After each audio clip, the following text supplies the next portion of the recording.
Seperti itu.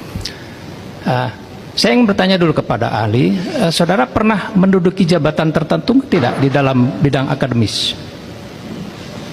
Sebagai pembantu rektor, pembantu dekan, atau apapun? Saya menolak itu karena Ya? kalau dia jadi pembantu rektor, dia ngurusin administrasi itu. Ya, enggak. Rektor itu enggak pernah. Saya tanya seperti itu aja. Saya tidak bertanya tentang tupoksinya, ya. Saya bertanya apakah saudara pernah menduduki Tidak. Saya dosen aja. Saya hanya mengajar. Boleh saya berandai-andai?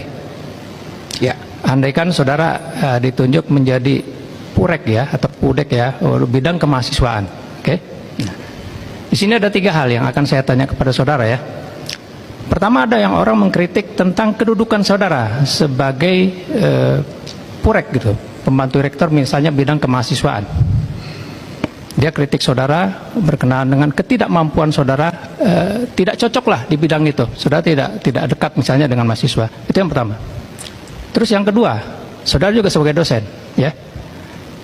Orang mengkritik kinerja saudara berkenaan dengan pengajaran saudara di kampus. Nah, terus yang ketiga, saya mohon maaf sebelumnya ya.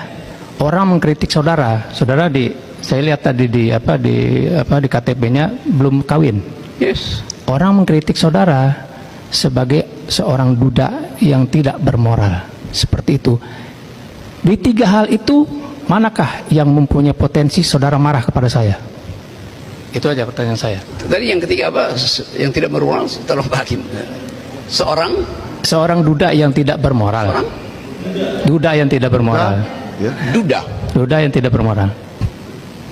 3 hal itu manakah yang punya potensi saudara marah pada saya dan saudara melaporkan saya?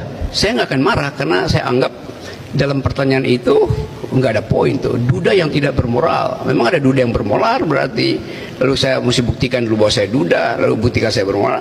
Jadi saya tidak akan melayani itu karena saya anggap itu adalah ya semacam satu argumentum ad hominem, itu aja. Kan jadi buat saya nggak ada poin di situ. Saya anggap ya diucapkan aja. Saya anggap itu sebagai berita dari seseorang, bukan problem saya, itu problem dia tuh. Saya lanjutkan ya. Bagaimana seandainya berita yang terakhir tadi yang saya dapat tentang duda tadi, saya peroleh dari data-data yang entah dari mana saya peroleh, itu saya bilang kepada saudara. Ya, itu artinya di dalam masyarakat kita dianggap bahwa orang yang tidak punya pasangan, apalagi duda, dia pasti tidak bermoral, apalagi janda. Kan itu justru yang